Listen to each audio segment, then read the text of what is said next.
Asia is the most affordable continent that you can visit or live in if you're from London. And London has experienced some serious inflation over the last 5 years. It's cheaper to take 2 planes via another country to travel internally than it is to get a simple train. With the yen at its lowest price in years, we're going to compare the prices of exploring Tokyo, considered to be one of the most expensive cities in Asia, and our home city of London.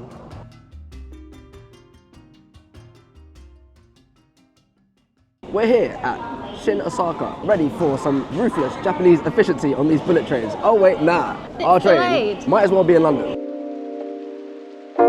London King's Cross, the gateway to the north of the UK. When we're in Japan, we could get a train from Osaka to Tokyo, which is about 300 miles, and it was £65. Didn't matter what day of the week, what time, how close to the time of departure you booked. Now here, it's a little bit different. Let's see how much it would cost to get a train to Edinburgh, which is 300 miles from here right now. The cost is £199. Not only were the trains in Japan cheaper, but they were way more spacious, had incredible views, and above all, way faster. The journey takes 4 hours and 46 minutes versus the 2 hours and 20 minutes that it took in Japan. First point has to go to Tokyo. Our first meal in Tokyo wasn't very authentically Japanese, but stick around as the food gets more delicious and traditional throughout the day. With Tokyo being such a global city though, you can't go wrong with most cuisines, and these tacos, some of the best we've ever eaten. These are some of the best tacos we've ever had. London is not renowned for having good tacos. Now this place we're just arriving at is apparently the most legit in London. The only issue is the price.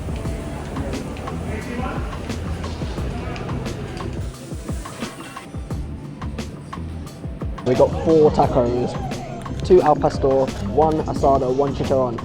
That came to £17, and that's no drinks. And I'm pretty sure in Tokyo we got 7 tacos and 2 drinks, and it was £28. This is looking like a point to Tokyo. These tacos did slap though. Look how juicy they are. Whoever said the New York subway is confusing has never been to Tokyo. We're about to buy our 3rd ticket for one journey, one singular journey, because even though we put in the destination of the station that we're going to, apparently it's a different type of train, and so the second ticket that we bought doesn't work. The funny thing about this misadventure is that these 3 accidental tickets cost half the price of one single ticket on the London Tube. We actually have no idea how much it costs to go on a single journey on the tube in the UK. The main reason for that is because on the gates that we use to go through to the actual train, you can just tap your phone or tap your card. It's one of the great things about the transport here. So let's see how much it is. We're here at Victoria right now. We're trying to go to Oxford Circus. £6.70 in Tokyo. A single journey was between £1 and £1.70. Anyway, we're not doing that. Because this is beginning to look like a whitewash, we had to draw for our secret weapon. One thing that gets top marks for London is that all the museums across the city are free, and there's a lot of them. But you do have to be prepared to queue because there's so many tourists here. The queues are long. Like the British Museum that you can see right behind me. Tokyo, in contrast, did not have as many free things to do. The Sensoji temple was one of the awesome free things we did find. Most museums and other cultural experiences came at an average price of £5, so we paid 50p to have our future revealed to us, lit some incense, and we went for lunch instead. The Shibuya crossing is one of the most central and iconic parts of Tokyo. And we're going to find lunch here for hopefully the same price or less than what we would pay for lunch in London. Now normally lunch in London would set you back about £15 if you're in the centre. That's kind of like an average. Obviously you can go cheaper, you can go higher end.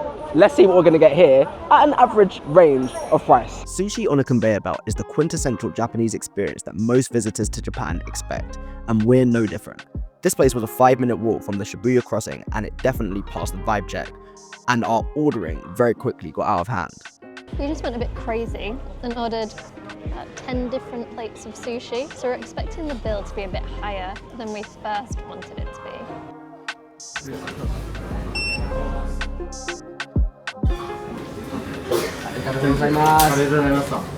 That was £7.14.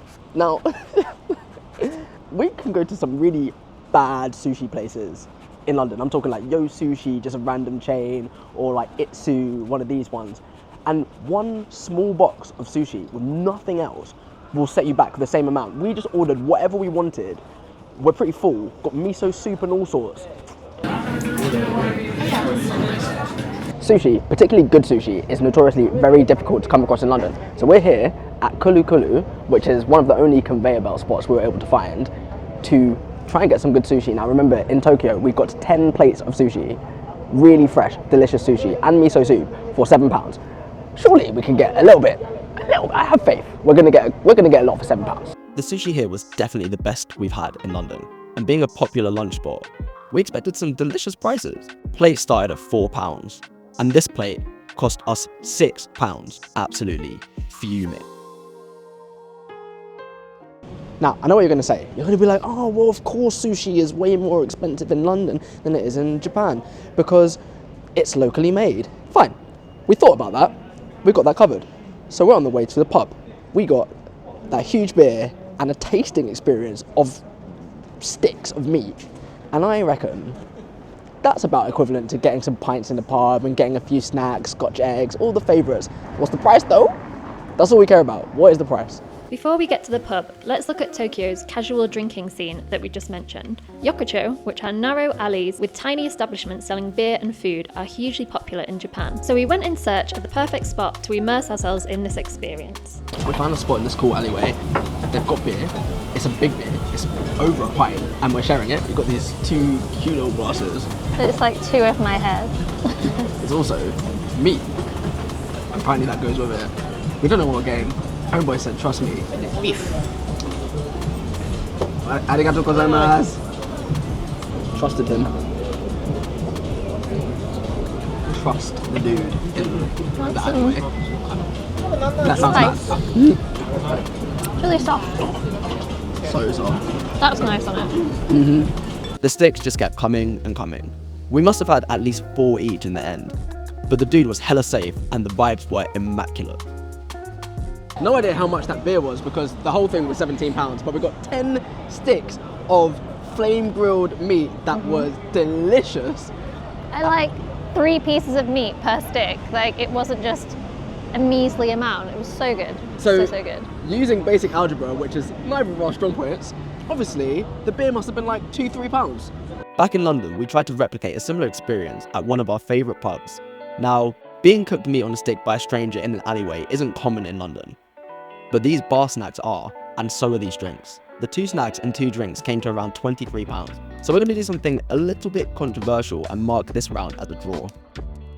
Now we're on the way to dinner, which we're very excited about. But on the way there, let's check out some hotel prices because I think the hotel prices here are mad. But we need to verify that. Alright, let's look at Agoda because we always look at Agoda. It's always got the cheapest prices we found, at least anyway, especially around here.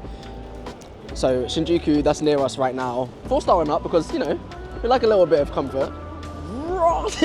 Like, I'm seeing 300, 500, 300, 300. It's so mad how expensive it is here. Like £400, £300 as an average for 4-star hotels. We're not even looking at 5. That is crazy.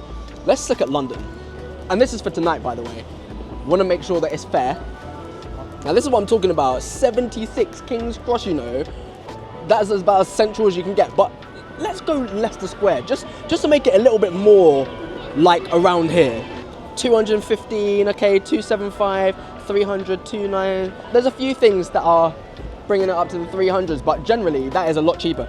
If you come to Tokyo, just know it's mad for hotels, and you better book that far in advance because it is at least like 20% more expensive, I'll say, than London. And London's hotels, London is like one of the most visited cities in the world.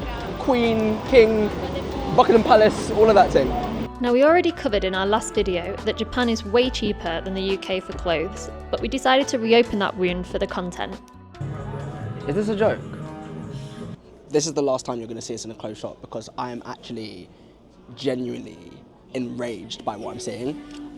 I bought this exact t-shirt in Singapore about 6 weeks ago for £67.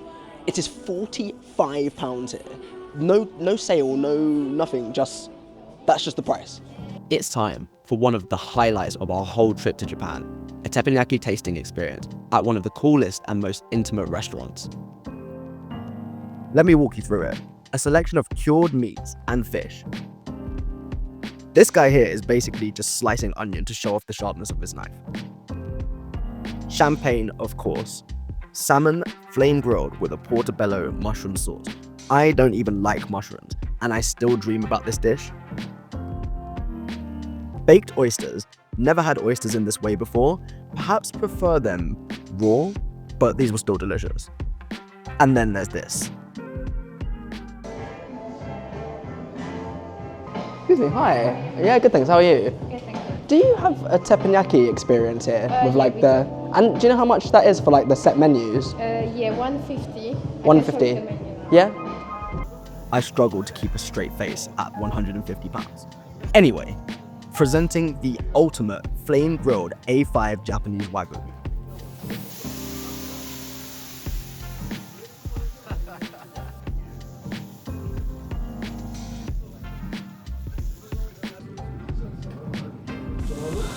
We've got some A5 Wagyu here.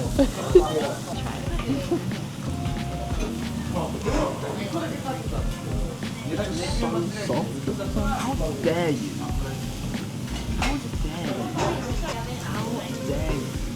We could have carried this on for weeks.